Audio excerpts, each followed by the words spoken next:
slow and slow, bringing you Bigfoot news. Hello. Oh yeah. Watching in the woods, catching all the clues. Oh yeah. Digging deep to bring you all the news. From sightings to footprints, it's all in the light. Stay tuned to Squatch-D, it's out of sight. And good evening, cyberspace. What's going on here? We are live. We are live, but why is that picture not showing up on my share screen? Uh-oh. Uh-oh. Surely no. There we go. There we go. Yep. There it is. Yeah, we got to have Bigfoot there reading news. I love Bigfoot newscaster there. Well. Okay. Good evening, cyberspace. Welcome to the Bigfoot News, episode 11 for March 29th, 2024. I'm your host, your guide, Squatch Detective Steve Kulls, along with, right down there, the co-host with the most, Mr. Chris Bennett. Steve, it's good to see you, man. No technical difficulties, right out of the gate. That's great. It keeps you on your toes. I hope you guys have been enjoying nicer weather here. We've had sunshine the last couple of days, but it's still been in the 50s and stuff. But I think it got a little warmer today, but a little chilly. Well, most of my snow has been gone, so that's good news. Good. Most of it. Most. I still got 25% of 2 feet left. Oh wow, that's a lot of snow. What about the neck? Still kicking? Still bothering you? Of course. Just don't do nothing stupid. You'll be all right. If I do something stupid or not, it isn't going to make a difference. It's going to hurt. Don't be out there. Yeah, but don't be out there shoveling snow. Oh, heck no. Don't do that. No, not at all. So, busy, not so busy news week, but a couple of interesting stories this week. But we'll get into much more in a bit. Let's do our roll call. Yeah. So in at number 1 today was Relic Dominant, who said, have a great show. We'll catch it tomorrow. Good to see you, man. Lester Taylor said, I'll take second place. Lester. And Don says that Lester must have the stopwatch in his hand. Max Powers, Bigfoot Hunter, welcome back. Max, welcome. Yeah. And let's see, Daniel Weeks. Hello, Daniel. Daniel. And we got Helton, a.k.a. Faster Man, Martin Stilts. Ristol, good to see you. Tom Connolly, hello. Arthur Watch. Gary Johnson Sr. has reported for duty. Jonathan Wilk. John Wilk, good to see you, my brother. Welcome. And who else? We got Kaiju Ninja 1985. Hello. I know you. I know he doesn't catch all our shows live, but he is a follower. So yeah, good to see him in the live chat. So here we are. Good Friday. Yay. Easter is Sunday. Yes. Eclipse is Monday. Actually, that's wait a minute. No. I think that's on the day after next Monday. I think next Monday. Yeah, that's right. That's going to be cool. It's going to be cool. A big wide area where a band runs across the United States. I think it said it was 200 miles wide. We'll have a complete solar eclipse, and that's really that's something you don't get very often. It's probably going to be cloudy here. Well, probably. Yeah. Well, when it gets dark, you'll know it's happening. Right. You're that's pretty cool, though. It is kind of creepy to witness a solar eclipse too, because that makes you think about what did the ancient peoples think when this thing's happened. They're like, oh my God, right? Panic, mass panic. The sun is dying. Yeah. Oh man. Oh, what was it? There was a movie. Gosh, what was that movie? It's about the Mayans or the Oh yeah, Aztecs. I can't remember. Jonathan would call it, Jesus would call it Bad Friday. Yeah, probably. Yeah. True. I wouldn't necessarily call it a good day. I'm okay now, but last week I was in rough shape. But everybody, enjoy your holiday. And if you don't celebrate the Christian religion of Easter, or whatever Good Friday and the Rising and all that, that's fine too. Just appreciate the time off. Yep. Rough week last week. I went to see my doctor. Mm-hmm. I said, Doc, every morning I get up, I look in the mirror, I turn around and I throw up. What's the matter with me? He says, I don't know, but your eyesight's perfect. Boom, boom. You got to add one of those drum rolls into the sound box. I do. Oh, Kaiju Ninja got it. That movie was Apocalypto. That's right. Exactly. Apocalyptico. Yeah. Yep. Yeah. That was a very cool show. They had that solar eclipse and then the sun came back. Yeah. Apocalypto. A good movie. But that's been several years ago. It was a good movie though. I enjoyed it.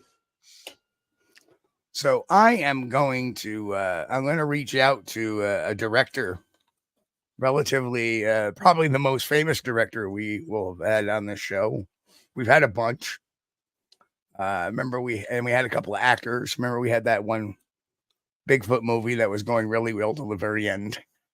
Yeah. And then didn't we have the people with paper dolls on many paper years dolls ago? Yeah, I think they did change the name of that movie to something else now, but yeah, we had the actors and directors of paper dolls. That was good. So all right, well, shall we get to our first news story of the night? What do you think? Oh, sure. What we got? All right, so coming in for the first news story of the night, here it is. So this is an update to a story we did a couple of weeks last week. I think we talked about reported in the Chronicle of the three folks on the mountain on the bikes, and they had seen a 10-foot. So there was a follow-up story, and it says high school cross-country runner mistaken for Bigfoot. So and the quote from the it moves so fluently with little arm movement, unlike a human being running or a passing motorcyclist, said it was easily 10 feet tall. Recently, the Bigfoot Field Researchers Organization investigated a sighting of the eponymous. What a word. Wow. Who uses that? I don't. Let me stop there for a second. You ain't going to get a friggin' Pulitzer for this article. Right, exactly. Talk to the people like they're the people, not like you're some existential, extra verbiaged individual. Yeah. Just talk like reminds me of the Jacko article, that was written like in the 1800s. But that's the way they talked in the 1800s. That's where they wrote. But every once in a while, I don't. Anyway, I'm just going to move on. Near the ground mound in Washington State. The Ground Mound. Oh, yes. We used to have a restaurant called the Ground Mound up here. Just curious. The Ground Mound.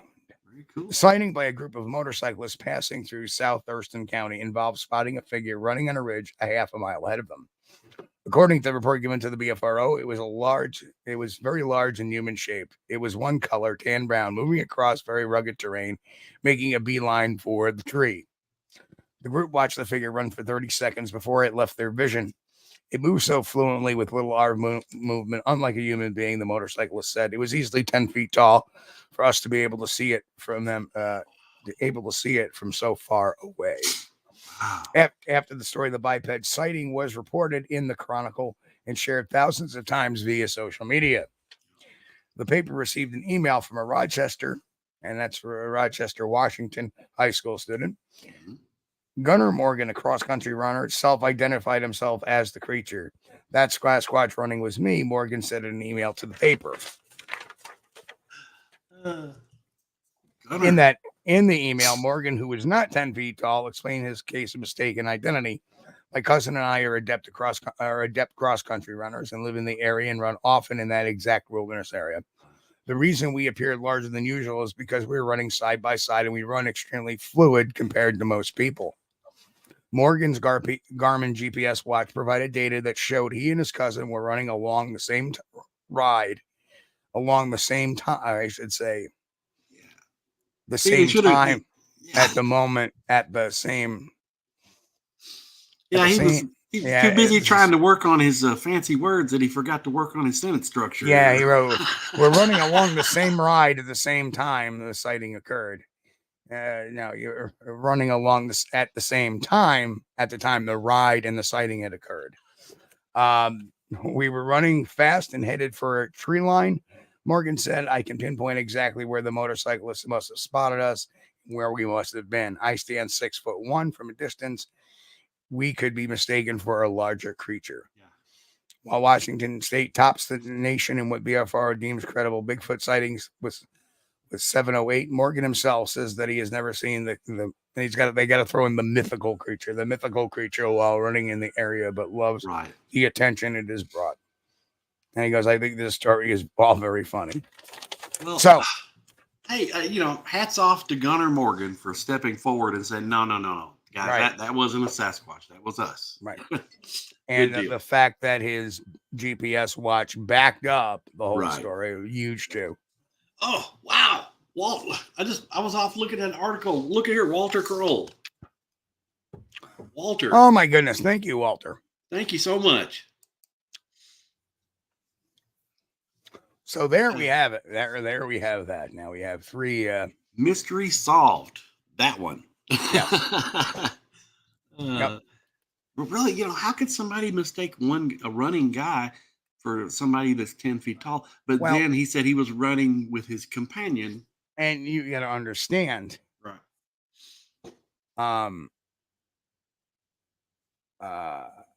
You got to understand they had observed this from 200 yards away. Right. That's a pretty good distance. Yeah. And remember, I had said that in the first thing. That is a pretty good distance. Yeah. So if one is running and another one is running up, say, the path they're running is not the same. Yeah. And maybe cousin was here and he was on the hill and he's 6'1". Right. And like I say, how can you tell,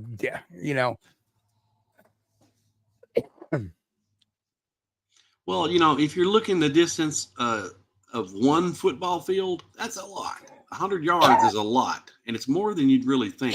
But when you stack another one on there, that is a long distance to see something moving to try to identify it. There's just really. Well, the other thing too is you got to understand that at 200 yards, how accurately are you going to deem somebody's height? Oh, no way. You have no idea. Right. The only chance you got is if you can see them standing next to something that you can go back and measure later. That was a pure ballpark guess. Always 10 feet tall, from that. And once they start saying things like 10 foot tall, that's when flags go up, because 10 feet is pretty big. And that would be pretty friggin' obvious if something 10 foot tall was walking around, let alone 8 foot. Yeah. 8 foot's a big step. A 10 foot, that thing would have a foot, massively, Right. So I can understand them misidentifying. Think about 200 yards away. And if you want to test it, just measure out 200 yards and put something there and walk out 200 yards and see what it looks like to you. Exactly. Now, I'm a firm believer that there are some big old boys out there, but if you were to see one, I'm pretty sure that it would be ingrained in your memory. Now, John Wilk makes a great point. Said eyewitnesses are always overestimating, and there's a good reason why. Because when you get over the 7 foot level, When you start going 7 foot, even maybe the 8 foot level, but when you start getting over the 8 foot level, say, your accuracy starts to drop big time because now you're looking at an angle like this. Yeah. And when you start looking up at something, I can stress how big our parents looked when we were like little kids, right? Or how big our grandparents looked when we were little kids. We used to think, oh, wow, these people are huge. They're very tall. And then you find out that your father's 5'10", or you find, well, so. That one of the things too, I think about some of the witnesses do this. Now, I'm not saying it's everybody, but some of the witnesses that are maybe adding in some little additional facts to what they actually saw, they might want to make sure that their version is above human range, so people wouldn't question them that, oh, that's probably human. Well, you know what? Yeah, you got to look at it from their aspect too. Is that, it is entirely possible that the runners were at a slight height advantage over them because of grading, right? So to them, they may have been 10 feet tall. Mm-hmm. If you were to take a straight level and put it in the ground, perhaps they were like, maybe the ground was 3 feet higher at the point they were running than where they were at that. So that would make it very easily them to say, well, it's got to be 10 feet tall, although a slight grade may look like, it's level. It may not be. And that's another big thing too, is the angle they were looking at it. If they're in sync running and one of them is like up the bank from the other one and they're right side by side, it kind of looks like one individual. You could see where that might fool them. I'm just glad that it's all sorted out. Yeah, absolutely. But yeah, very very interesting story, and it has a lot to do with perception. The mind can perceive things very strangely at times, and especially, don't forget, they're on a motorcycle riding too, so you have that stressor and that movement combined with the movement of the two figures. Yeah, it's no surprise that it got overestimated at all. Usually where you get more accurate estimates, like talking to Brian Goslin, he was 20 feet from his subject. Right. And he was able to say, and he's a trained observer to boot. And he says, well, it was at least 7 feet tall, and he didn't want to estimate anymore. And it is what it is. And then you have other people like mine. When I had my sighting, we measured it, and it was definitely 7'6", 8 foot tall. Estimate. I mean, it could have been 7'8", it could have been 7'10", it could have been 8 foot. But the best we could estimate it was about that height. And of course, I was only 150 feet away at max. So I look at that, and it can be very tricky at further distances. I mean, if something was down the road, 100 yards, I don't think I'd be able to estimate how tall anything was to anything exact. No, you get to be a lot closer. Yeah. That's why I would always suggest, if you're out in the woods and you're out and about and you accidentally get struck by lightning, to have this sighting. Okay, you win the lottery and you see a Bigfoot. Look at the tree. It's going to be standing next to a tree somewhere. Look at the tree. Look for features on the tree. Right. Look for the limb. But do that. But do that afterwards before you leave the area, because Chris, you finished my book, and what I'm saying about. Mm-hmm. Do you think getting a height comparison when you're seeing something that's not supposed to exist in your mind, right? And the other thing too is we have to look at the bike riders, or the motorcycle riders, whatever you want to call it. If you think about it, that word, the term Bigfoot, just looking on the whole psychology of things. Yeah. If somebody was that far away and they had seen it, right? What made them go to Bigfoot unless they really know about Bigfoot? So, like I say, any good interview, we would know whether or not they had an interest in Bigfoot before this sighting. Oh yeah, I know about Bigfoot. Well, did you believe in Bigfoot at the time? Oh yeah, I did. All right. So it all starts to make sense that their mind could, even by pareidolia, seeing that subject off at a distance, even though it's with your lifetime eyes, pareidolia can happen. Yes. While you're there yourself. So very Jeff interesting. Schrader. Hey Jeff. Jeff says the Squatch I and my wife saw was about 50 feet away, and we could both clearly see that it was a female. Yeah, and that's no surprise. 50 feet is not really that great of a distance. Yeah. It's what? Not bad.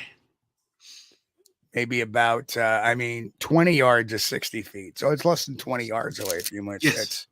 It's like 15 yards is 45. So it's maybe about 17 yards. Yeah, not much. Yeah. No, not much at all. That's a good distance. If you can get from 25 yards or closer, wow. Right, yeah. Yeah, that's great. Right. Yep. Okay. Story number 2. Close out the Story. Okay. Story number 2 is about a phone call that occurred to the Stevens County Sheriff's Office in eastern Washington State. And they received an interesting phone call from a man looking to hunt for Sasquatch. According to a Facebook post by the Sheriff's Office, the caller told staff that he would be traveling to the area in mid-April and wanted to hunt in the Big Meadow Lake area in northeast Washington. Sheriff's Office staff initially tried to refer the man to the Washington State Department of Fish and Wildlife, but he told them they had referred him to the Sheriff's Office. The man's concern was how to stay legal while hunting hunting again. Here we go with that word mythical, the mythical beast in the Big Meadow Lake area, because Washington State regulations regarding Sasquatch hunts were unclear. The caller asked Sheriff's Office whether shooting a Sasquatch was illegal in Stevens County and whether a regular hunting license was enough to keep his Sasquatch hunt above board legally. He also said he would not hunt or shoot a female Sasquatch. Stevens County Sheriff's Patrol chief called the man to explain that Meadow Lake is in nearby Pend Oreille County Sheriff's jurisdiction, and that there is no Sasquatch in Stevens County. We know this because one of our deputies would have accidentally hit him with one of our patrol cars by now. You've got the better article. I've got the other one up. You've got the better article. Now that's awesome. That is just a real cute way. Like, he's not discounting the Sasquatch exists, but we don't have him in the county because one of our deputies would have surely by now hit him with a car. Yeah. Which means they probably have had a ton of bears and other critters hitting that. Bears and deer, yeah. Now that was a good inside joke that everybody got. I love that. Man. We know this because one of our deputies would have actually hit one of them by a patrol car by now. Yeah, that's rich.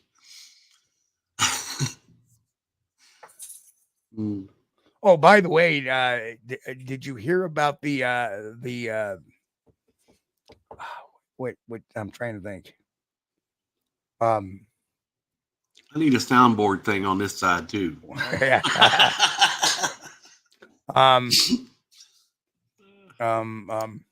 Did you know that somebody had broken into I think it was the Montgomery County Sheriff's Office in New York, and they stole the they stole the toilet out of the bathroom. Yeah, do you know why, Chris?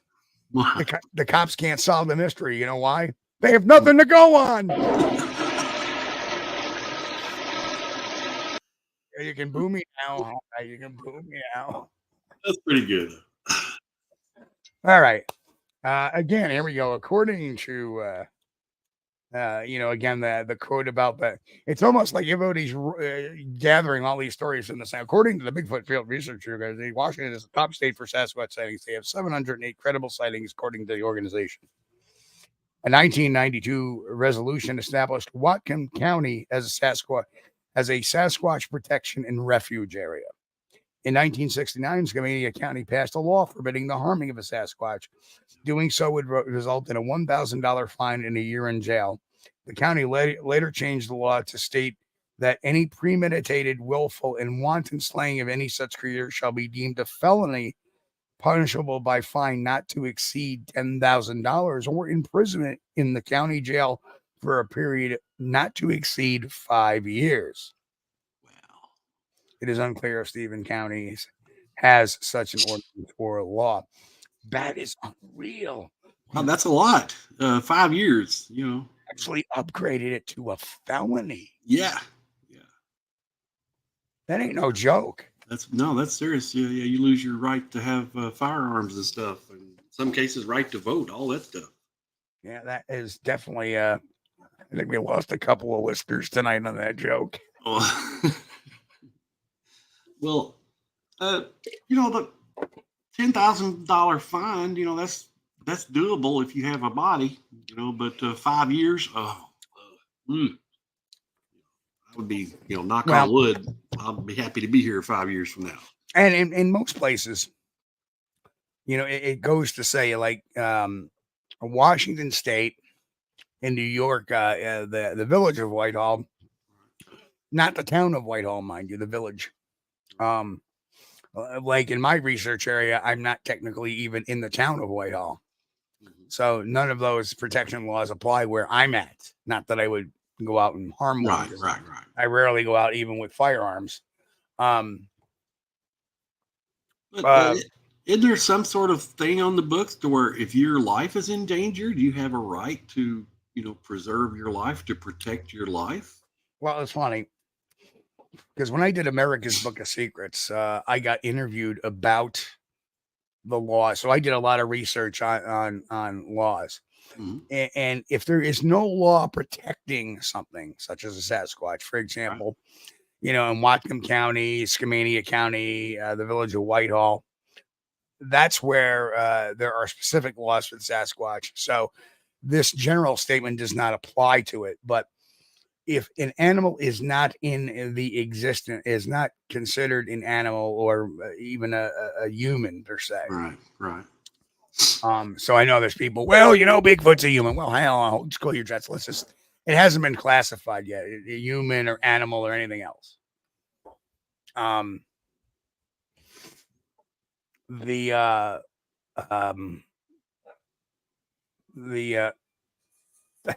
The fact is that if you kill something that's not on the books, the first one's a freebie.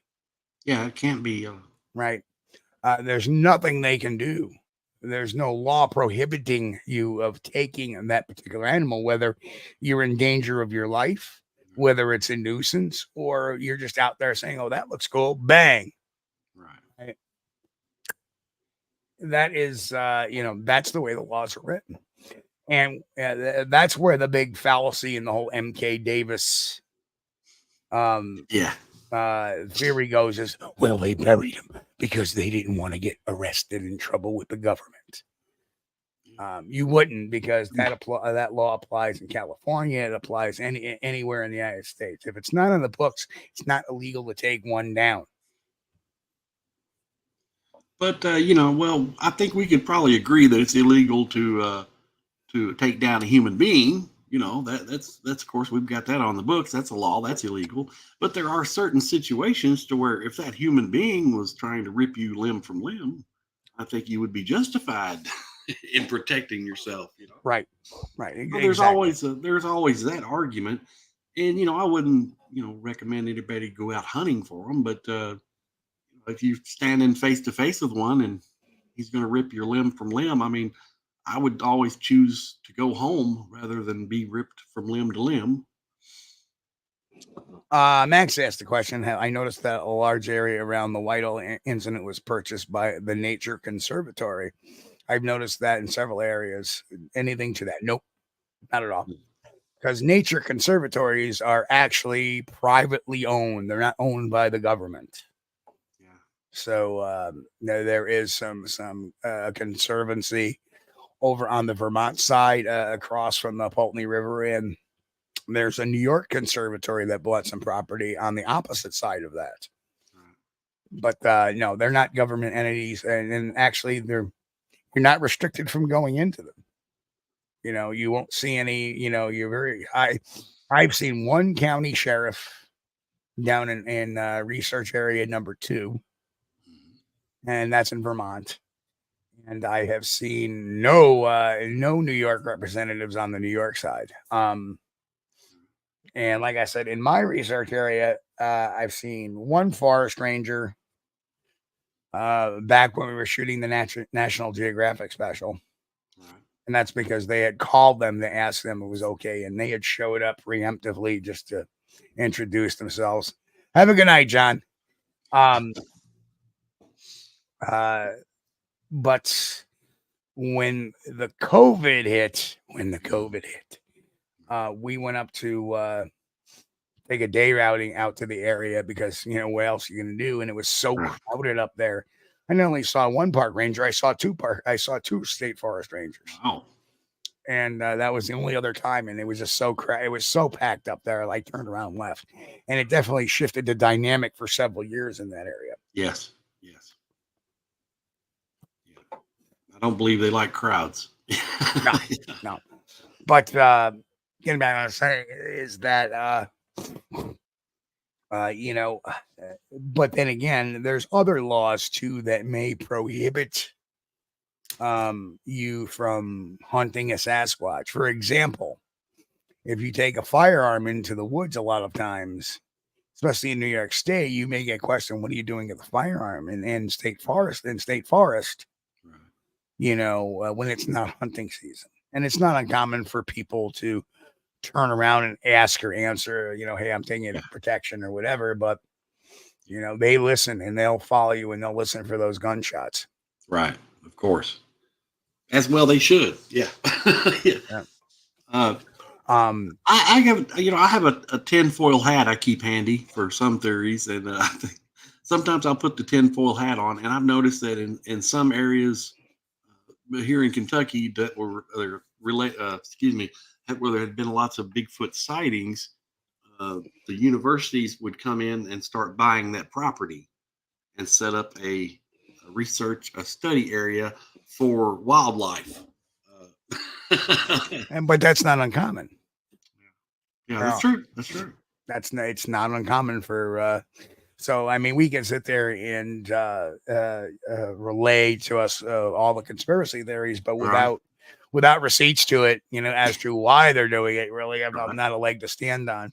It's like, again, getting back to that whole massacre theory, had occurred, they wouldn't have gotten in trouble. Right. And again, I've always said that you got to look at alleged post-offense behavior. Does sound like guilty men after the filming of Patty? No, not at all. And their post-offense behaviors are definitely contradictory to any real-life post-offense behavior had a crime occurred. Right. And that's why the story makes no sense, aside from believing you see a red puddle of blood. Let's develop the story around it. Yikes. And that's all it is conjecture. This is a red puddle of blood. That means there was Bigfoot killed, probably a lot of them. And, that means that this must have all happened, but there's no receipts for any of it. Zip. Yeah. And they did all this to cover up a crime that wasn't a crime. And I'm telling you, MK in his visits to the site, did he ever bring a metal detector? Because obviously, knocking down all those Bigfoot, there would have been shell casings. Sure. Right. Well, even if they picked them up, there would have been bullets in the bodies. No, I'll tell you what he did do was he took some of the dirt and put it in a bucket and then would turn around and sell little vials of it at shows for $5. That's what he did. The only stuff he did. So, yeah, from Bluff Creek. Yep, absolutely. Hey, that sounds like a pretty good little thing. Yeah, maybe we should go up there with get us a truckload of dirt and put it in vials. So, no.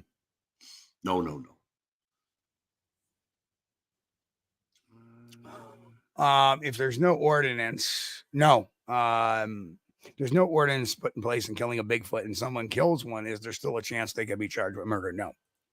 Because let's say they realize, okay, it's a Homo snuffleupagus. It's a Homo snuffleupagus. It's kind of like us. It's still not homicide, because homicide is defined as killing of a human being, not killing anything else. And even if they turn around, the next day and said, hey, immediate law, you can't kill these things. It's illegal to kill these things. You can't go back and charge somebody for what happened yesterday. Right. It wasn't a crime at the time it occurred. It's not a crime. So that's why. Homo snuffleupagus. Did that come from the H.A. Miller doc? Yeah, that's it. And if people are wondering, we did a members only seminar on the H.A. Miller doc, and we covered briefly some of the scientific terms in that, and the mistakes that were made there. Had a lot of fun with that one. Yep. Wow, a lot of members were there for this trip. It was great to see you guys there. It's great. Right. Steve didn't get to see you, but I did. I popped out the tent. Wow. For example, and I'll give you a very decent example. Billy Bob gets pulled over in 1976. Gets pulled over by some police. He was in the passenger seat, or he gets stopped on the street by police, and they found out that Billy Bob is 19 years old and he was drinking, right, in the state of New York. Well, in 1976, the drinking age in New York was 18, right? I forget what year, let's say 1986 or whatever, they changed the drinking age to 21. Mm-hmm. That if that was true, then they could go back and charge Billy Bob for underage drinking back in 1976. They can't do that. You can't go back and charge somebody with, even if it was yesterday, it wasn't a law, so therefore no crime was committed. A crime is, by definition, is breaking of the law. So if the law wasn't on statute at the time it occurred, it's not breaking the law. Plain and simple.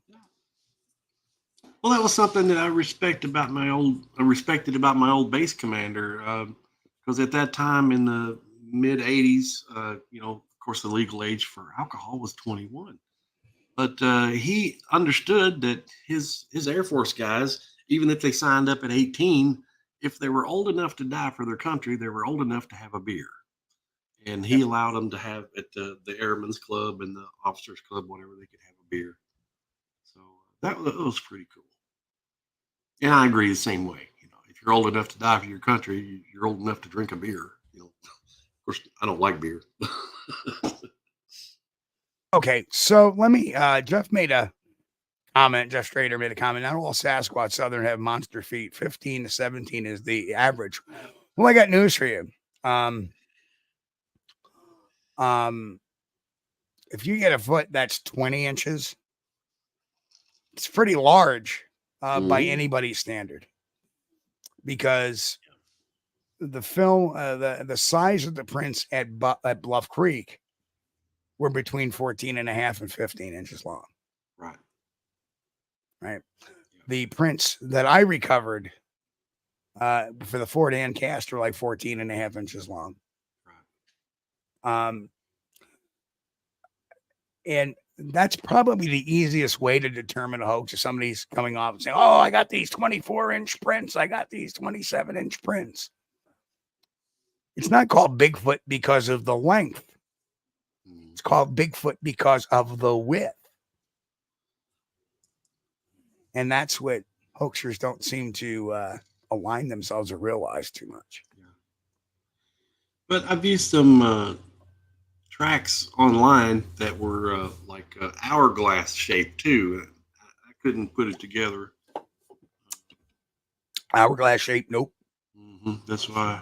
Because that would be indicative that something with an arch, or it was just completely made up. Right. You got to understand the good prints that have been cast are they're anatomically functional. Right. You know, when I see you see these footprints that some people come up and the toes are like at this angle. Here's the foot, looks like almost like a triangle. Right. Like that's not anatomically correct. That foot would fail. So hard that would fail so much. Now hey, Dr. Meltram covered that really good on when we had him on the show during the Super Bowl. That was a very good discussion. Wow, good one. No, Jeff. Actually, he's not called Bigfoot because they interviewed morons. That's not true at all. The term Bigfoot was not coined by somebody who got a Bigfoot cast. That was a term used for a headline to make a catchy headline. Yeah. The name of the reporter escapes me, but I know it's out there. And he said it's a new type of Sasquatch. It's called Bigfoot. Yeah. And that's why. Well, see, also originally they had thought hey, whoa, whoa, whoa, whoa, whoa. Weird. No, I'm not in. No.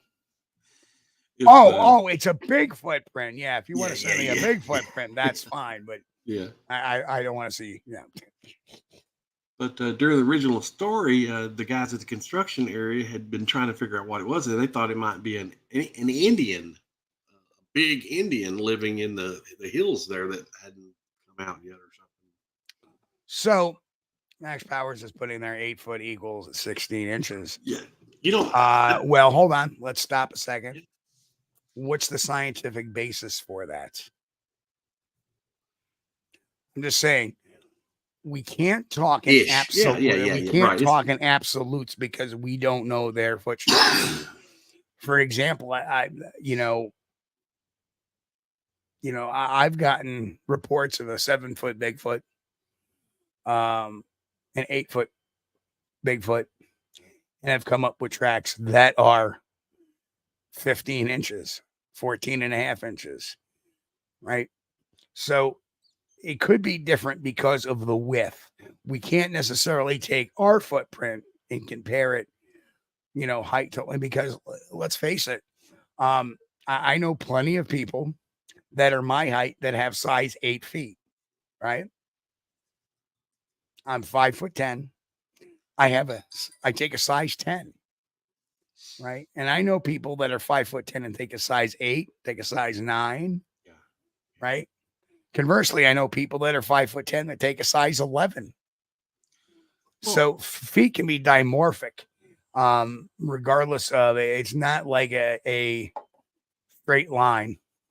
So I would have to say I wouldn't try to even compare that necessarily unless you take documented sightings with castings, because Patty was 7 foot. I think they thought it was like 7'4", so between 7'2" and 7'4", and her footprint was 14 and a half inches long. So it's hard to say. I mean, that's just one example. But if we got more examples where a creature is sighted with the trackway or with some tracks, then we can start putting that together to kind of get a roundabout. But it's still ballpark because you never can really ultimately determine. Yeah, but you can. It is kind of proportional too, because you can figure a track that's 12, 13 inches long, and maybe 6 inches wide. If you get one that's 18 inches long and 9 inches wide at the heel, well, you can proportionally say that track came from a larger individual. But I did have a mathematical formula for doing that I rigged up, but there's nothing to back it up because we don't have enough evidence to test it. But I think there's something to that. You could get in the ballpark of determining what height, but not the exact height. So when Max said ish, I think he's right. I agree with it. Now I'm looking at Jeff's pictures, and I have some thoughts on them, but I'll go off air on those thoughts. Okay. Thanks, Jeff. Yeah.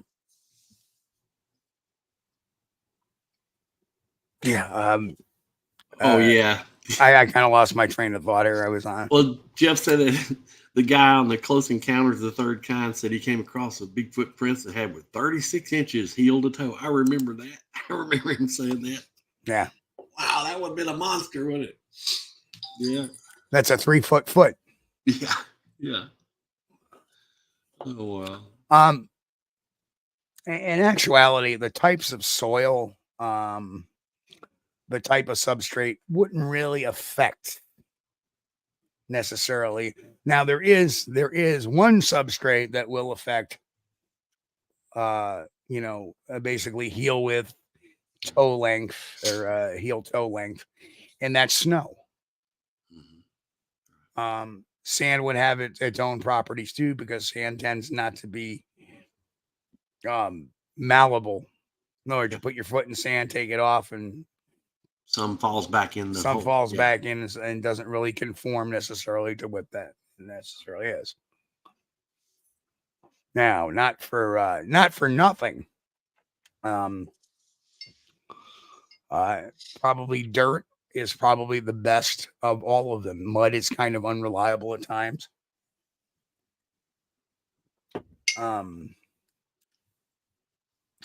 So there is definitely some very now here's a great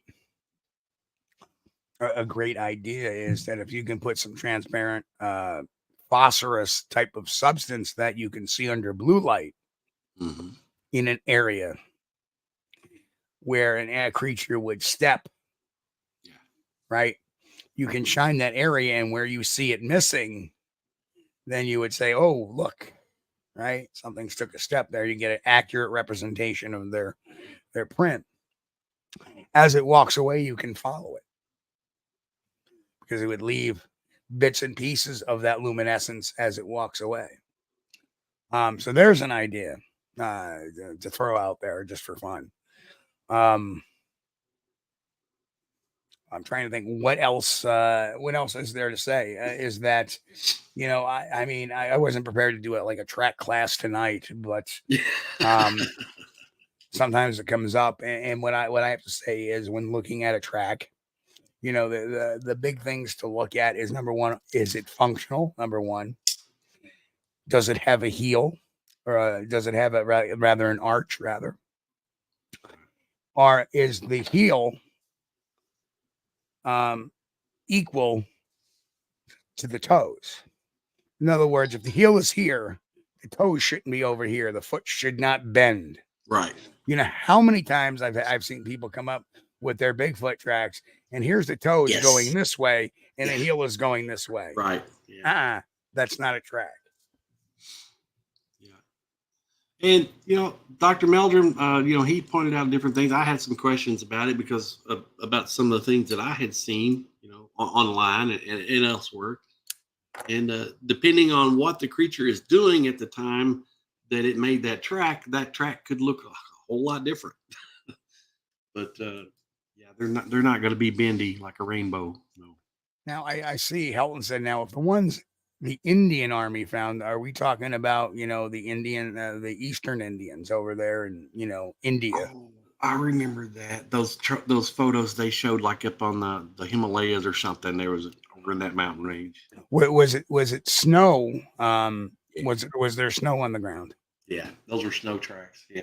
Right. So bingo, there you have it. Like I said, if you look at my old blog, and I may have to revive those pictures, I had actually my ex-landlord, when I step into the snow with his boot, and I let that melt for a couple of days, and I took a picture of it, and it looked like a Bigfoot track. Yeah, but it looked really big. It was probably like 18, 19, 20 inches long by about 6 inches wide, and it looked like a monster. So I don't trust any tracks in the snow unless they are fresh. Yeah. If you start seeing that, like a snow track is sharp, just like stepping in mud, right? But if you start to see this type of track where the snow banks are like this, on the edges where they're like concave and they kind of like spread out evenly to an angle. If it's not a 90-degree angle, the track ain't worth nothing. Track is not worth it. Here's one for you, Steve. What's the tallest do you think a Bigfoot could grow to? Maybe a few inches over 8 foot at most. I'm going to disagree. I'm going to say that they could probably grow up to 12 feet, but 11 would probably be pushing it. Well, I think what happens is when you get something into that type of size, now you're talking about something that would leave sign that would stick out to everybody because it's so damn big. Wow. Right?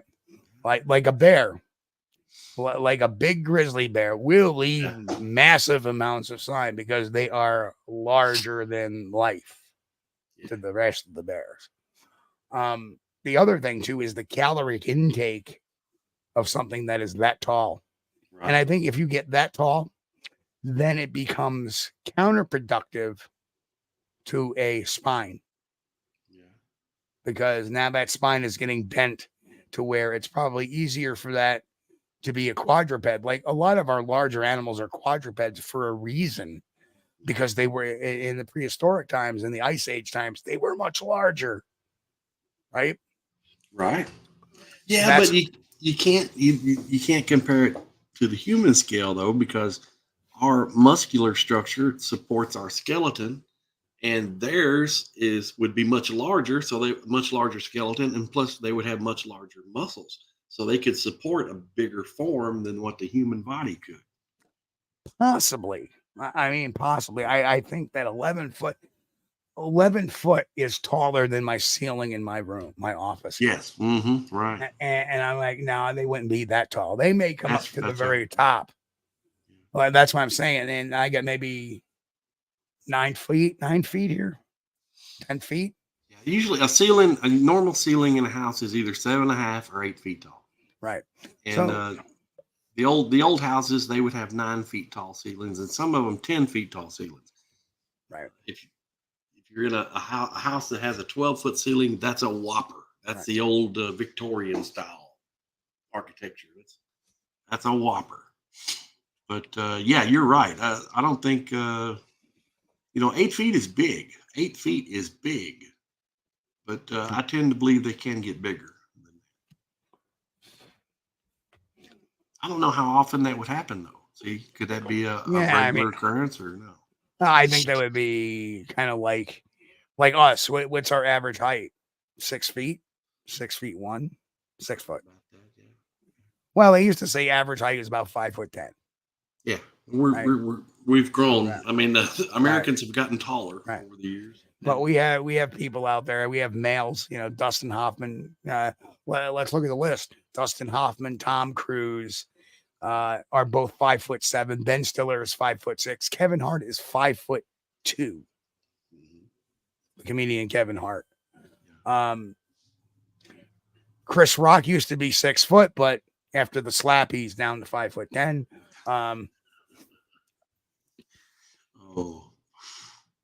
Yeah. Okay. All right, Kulls. What was with that joke there? All right. Billy apes. Right. Billy apes are 6 feet. I didn't know they were that big, Jeff. I don't think they're that big, are they? No. That's pretty long. Maybe laid out on a table, measured from the stretching them out. Maybe, I don't know.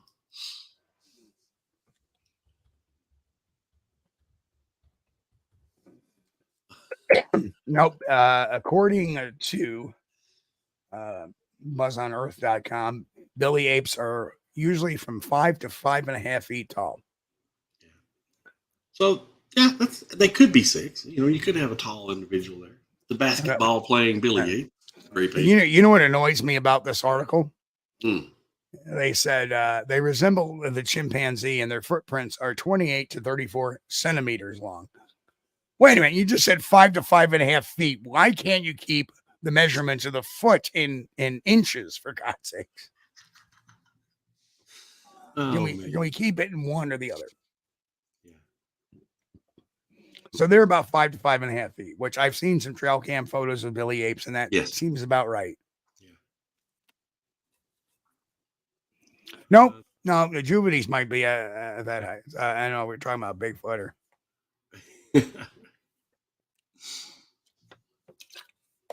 Well, I tend to think that the juvenile Bigfoots start out just like we do, small infant size creatures, and they grow as they age as they mature. So you're going to see all heights. You're going to see some 3 foot tall, 4 foot tall, so on up. So their footprints are about 11 inches long. The Billy Ape. Mm-hmm. Well, geez, a Sasquatch, we have 14 feet. You see, that's why the footprint versus height doesn't always kind of match up, because think about it, if you had an 8-foot Billy Ape comparing it to the height of their average height and their average foot size, that means a 7-foot Billy Ape would probably have like a 25-inch track. So you got to, well, yeah, I think there's something to it. I think there is. So let's answer this question. I was wondering if juvia prints might look more human until they reach a certain height. No, as a matter of fact, all Sasquatch prints look human because they lack that that they lock the opposing toe, right? Yeah. So they all look similar to humans. But even a juvenile Sasquatch print, as I've seen one that was 9 inches long, and that was the day after my juvenile sighting, and it was about 5 foot tall, maybe a little taller. It was really quick when I saw it. But if you look at a juvenile Sasquatch print, they have all the characteristics of a big Sasquatch print, but they're just tinier. And because their little toes are a little more bulbous, because they're a little more bulbous, it may give it a little more of a human effect, but they still lack an arch. Yes. And that is huge in any Sasquatch print. You see a little print on the sand where there's an arch, that's a little kid being shoeless. Yeah. The small Sasquatch prints will be flat like the large Sasquatch prints. Now I know this was meant as a joke, but I'm going to take this one last question before we go. How do we know it wasn't a midget squatch? How do you know it wasn't a midget squatch? Because in dwarfism, right, the appendages are what's abnormally shortened, right? The thoracic area is what's abnormally shortened. The head is not. So if you ever look, they don't look exactly like, when you look at little people, they do not exactly, their physicality does not look like ours. And that's because dwarfism is a chromosomal issue. And obviously I saw a juvenile which had very, how should I say it, proportional arms and legs to the rest of the creature. The thoracic region was proportional to the rest of it. So everything was within proportion. But it's a good question, actually. Yeah. How do we know it's not that? And that's, as funny as it may ingest, but that's a good question. And that's how we determine that, is that when I saw it, it had nothing that would exhibit that there was a dwarfism chromosomal issue going on. Not saying there might not be a Sasquatch out there that has that. Just like there may be a Sasquatch that does grow to 9 or 10 feet, just like we have some people that grow to 7.5, 8 foot tall. So well, the pancake eater video would be a good argument for dwarfism. Oh, good Lord. The big head on it. Mm-hmm. All right, folks. It is 10 o'clock. We're going to get out of here. Again, thank you, Walter, for the gifting out 5 more memberships. Appreciate it. But you see, this is some great conversation we have after the news, and it always leads into would always lead into some good conversation. That's why we do the news, because the news leads us to this conversation that we can have with you guys, our audience. Yeah. And it's a little something different than we do on Sunday nights, where usually we have a guest. The focus is on the guest. Here we focus on stories and other types of open discussion. I love it. Yep. So, folks, for those who are celebrating, have a happy Easter. And, we will be back here in 1 week live. We're going to be cutting some videos during the week, of course. And thank you, Walter. Yep. Make sure on the way out, y'all hit that thumbs up button for us. That would be much appreciated. If you're not a member and you feel so far inclined and you like our content, consider becoming a member, because we're doing seminars every hello, Iron Dogger. There you are. Iron Dogger was lurking. Yeah. Good to see you. But if you haven't subscribed, at the very least, if you haven't subscribed to the channel, sub out and hit that thumbs up on the way out, folks. We love you guys. You're the greatest audience we have. On behalf of Chris and me, y'all have a great Easter, and we'll see you all here next Friday night. Don't ask me the date, but we'll see you in 1 week from today live on the Bigfoot News, episode 12. And keep an eye out this week for video drops, because we do have our story of the week coming out this Thursday again. And same to you, Jeff. And we'll catch you all real soon. Here we go.